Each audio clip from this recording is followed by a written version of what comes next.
Moi, je dis une chose très simple. Si nous étions au pouvoir, je crois que la première des choses à faire serait de ne jamais imposer une norme à nos agriculteurs que nous n'imposions pas simultanément à tous les produits que nous importons.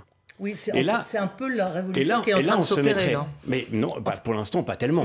Excusez-moi de vous dire, mais sur beaucoup de sujets, le gouvernement est toujours en train de dire nous devons être les plus vertueux, nous devons montrer l'exemple. C'est le paradigme de montrer l'exemple qui a détruit l'agriculture française. Pourquoi ? Parce que, en fait, nous faisons tout seuls ce que les autres ne font pas, aussi bien dans le monde que même en Europe.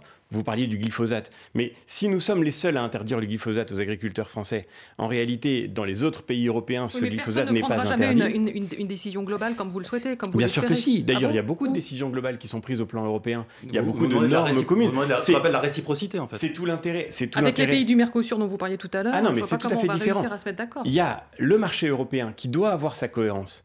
Et sur les questions agricoles, nous sommes théoriquement dans une politique entièrement intégrée. Donc c'est une folie de vouloir se fixer à nous-mêmes des normes françaises quand les autres pays européens avec qui nous n'avons aucune barrière douanière, aucune barrière commerciale, n'appliquent pas les mêmes règles. C'est une folie absolue.